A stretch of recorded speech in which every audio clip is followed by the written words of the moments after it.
The Itsutsu no Kata were established in 1887 by the founder of Kodokan Judo, Master Jigoro Kano. They form the basis of Kodokan Judo. Inspired by the forms found in nature, he strived to come up with a way of expressing natural forces through judo. The result is the Itsutsu no Kata. There are no names for the 5 Itsutsu no Kata, but together they encompass all the fundamental principles of judo, applying the theoretical basis of attack and defense to natural phenomena. In that sense, they can also be appreciated from an artistic point of view.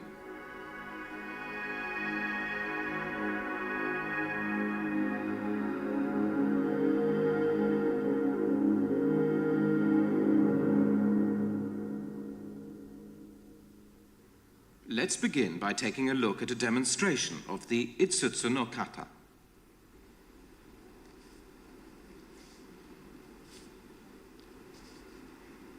The first one expresses the principle that a weak force can control a greater force with ease through the carrying out of a logical and continuous attack.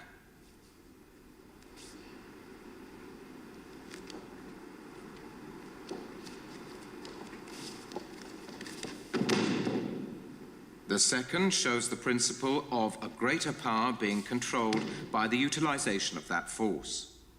The third expresses the principle that the center of a whirlpool can engulf its outer rim. Even if you find yourself being dragged around in a circle by someone much larger than you, it's possible to throw him by taking control of the center of the circle.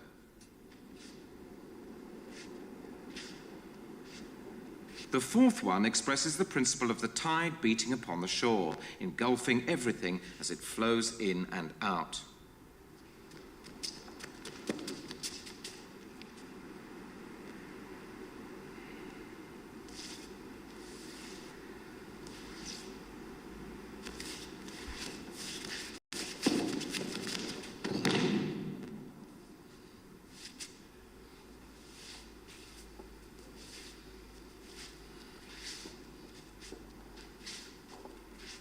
The fifth demonstrates the principle of nothing ventured, nothing gained. In other words, when confronted by a huge force, it's sometimes better to throw yourself right into it.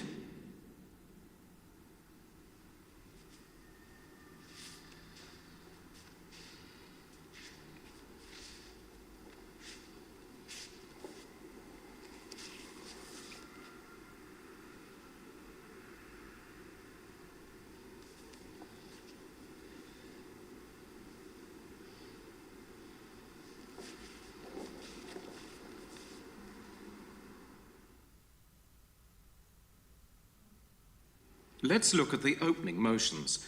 The tori and uke stand side by side in the center of the dojo, facing the front. The tori is on the left and the uke on the right. Together they perform a standing bow towards the front and turn to face each other and bow. They then step forward simultaneously with their left foot and assume shizen hontai, basic natural posture.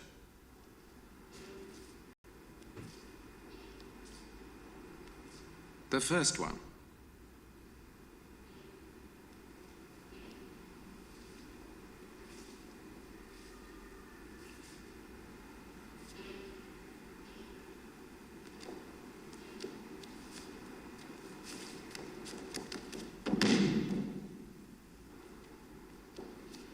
The uke falls straight back in what's known as jizo daore. The idea is to fall back without lifting one's legs, as if one had turned to stone, or more specifically, a stone image of the guardian deity of children known as Jizo.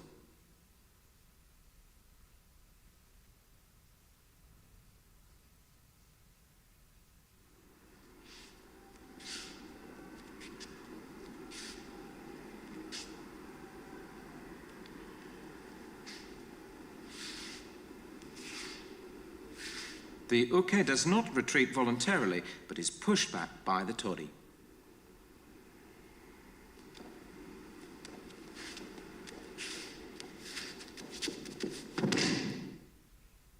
The uke steps back with his left, then right, and continues to retreat with small steps until he falls straight back.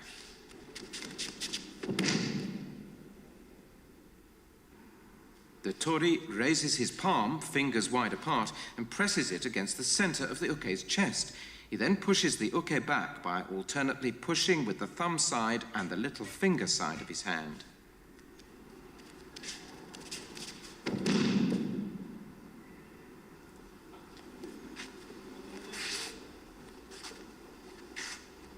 The Tori pushes the uke back by alternately pushing with the thumb and the little finger.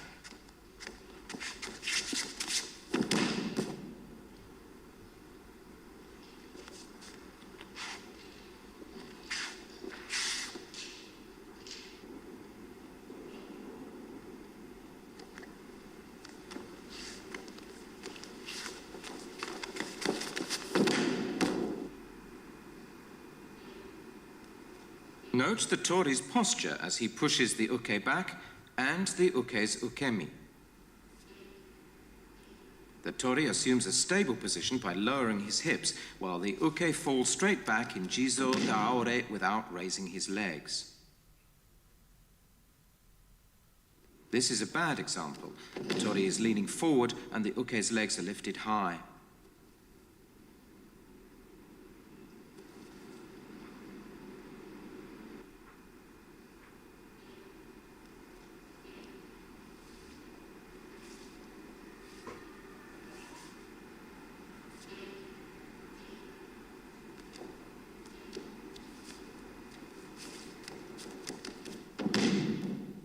Moving on to the second.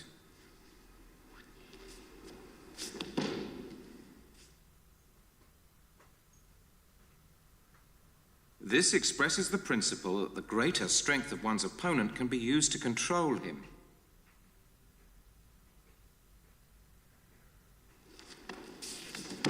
After finishing the first one, the uke attempts to strike the Tori in mid-abdomen, using his right hand like a knife. The Tori turns his body outward and grabs the uke's wrist from the side and pulls him off balance with both hands.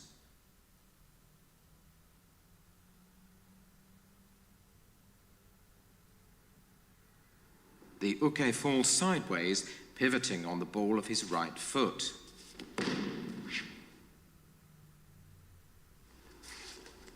The uke should aim for the Tori's mid-abdomen when using his right hand like a knife to strike. The Tori evades the attack and grabs the uke's wrist from the side.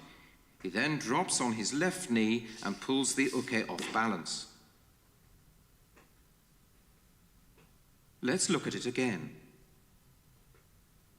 As the uke rises, the Tori steps back with his right foot and assumes Shizen Hontai. He evades the uke's attack by turning his body out to the left and places his right palm on the inside of the uke's elbow, following the course of the uke's attack to pull and break his balance, while simultaneously dropping on his front knee.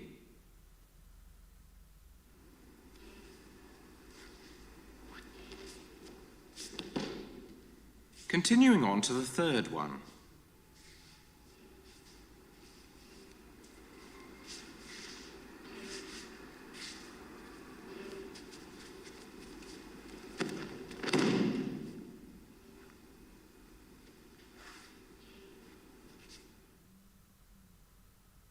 The third expresses the principle that the center of a whirlpool can engulf the outer rim.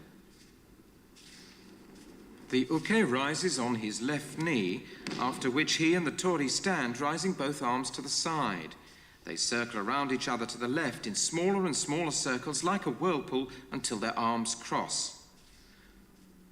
The Tori then falls back to throw the uke towards the center right corner.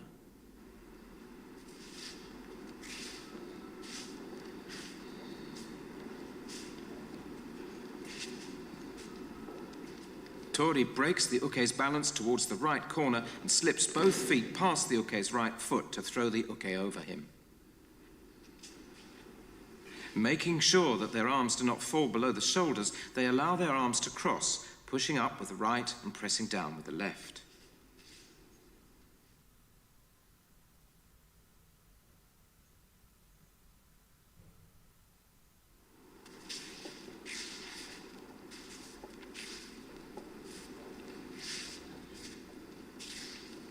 The uke flies diagonally over the Tori's body and rolls forward to stand in Shizen Hontai.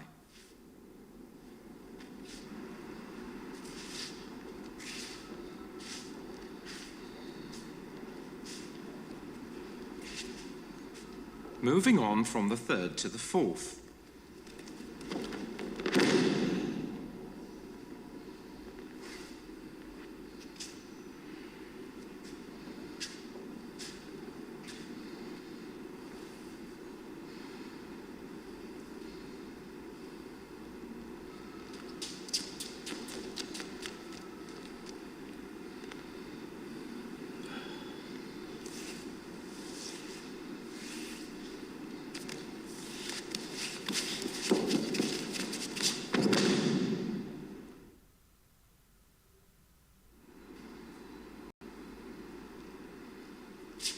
The fourth demonstrates the principle of the tide beating upon the shore, engulfing everything as it flows in and out.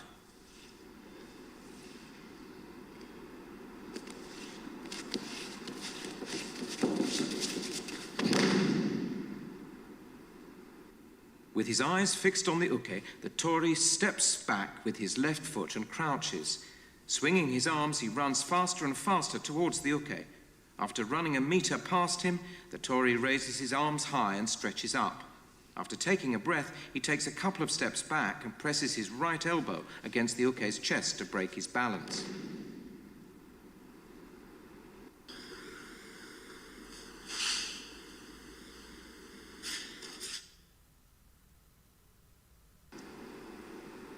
The uke takes several small steps back and tries to regain his balance, but he falls backwards and performs ukemi.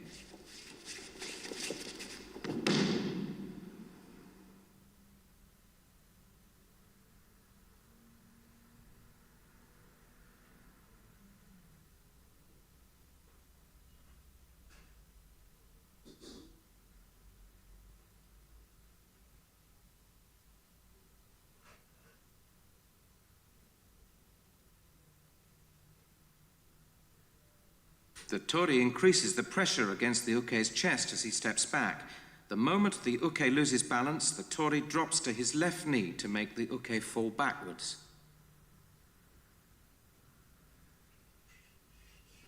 Watch the Tori's feet. He stands on the balls of his feet and stretches up.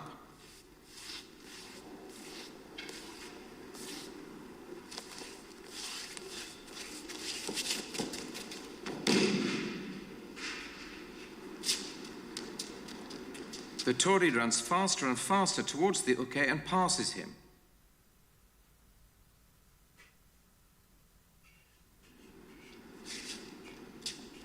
This is a bad example in which the Tori changes his course abruptly.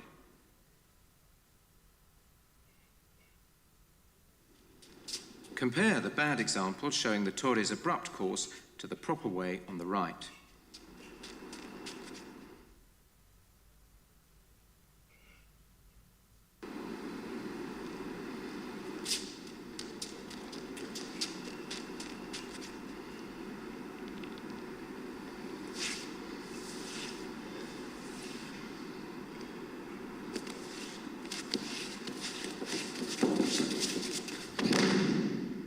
Going from the fourth to the fifth.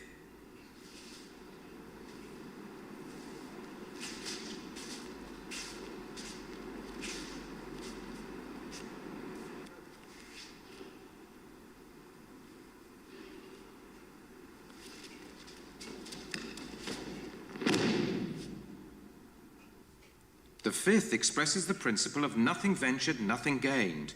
In other words, when confronted by a huge force, it's sometimes better to throw yourself right into it.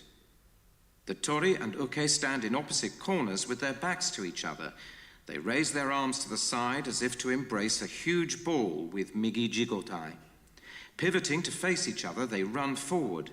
Just before they're about to collide, the Tori drops to his side in stemi, forcing the uke to flip over him to do a forward roll and stand.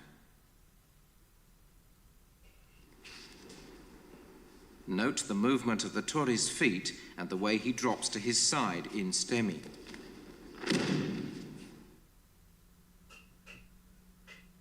The Tori slides his feet in front alongside the uke's right foot. First the left foot, then the right. Twisting his body to the left, he drops to his side in stemi, both hands on his stomach.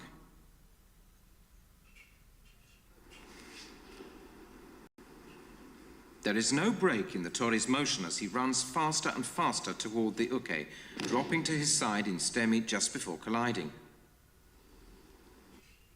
The hips are too low, so the posture is bad. They should not bring their feet together before running.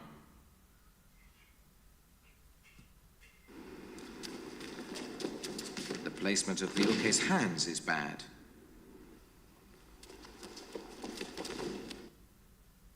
The uke is supposed to flip diagonally across the Tori.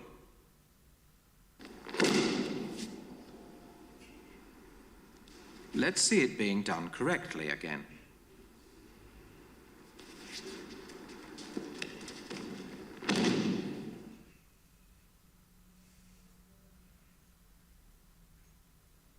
And again in slow motion.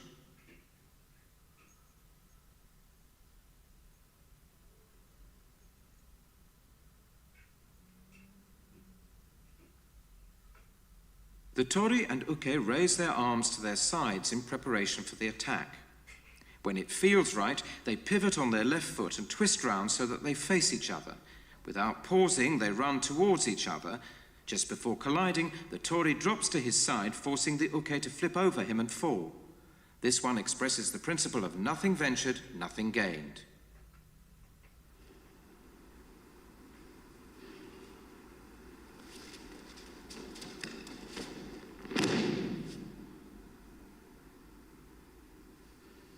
After finishing the fifth, they both return to their starting positions and together they step back with their right foot, then left, to stand up straight and perform a standing bow. They then turn towards the front and end with a standing bow.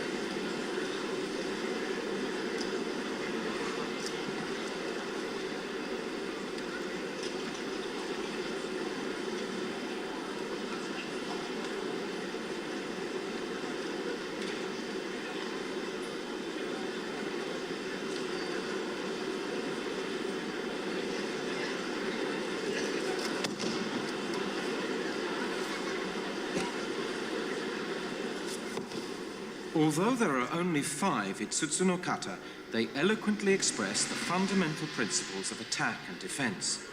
The movements of the Tori and uke as they try to gain control of each other transcend the mere demonstration of attack and defense and can be appreciated as a form of art. The movements may seem simple, but the profundity of the underlying principles make them very difficult to perform properly. When practicing, the Tori and uke need to breathe as one and move smoothly, keeping in mind the significance of each and every movement. Mastering the Itsutsu no Kata is essential for those who wish to strive for the ultimate goal in judo, that of fostering spiritual and physical strength in order to become a better person.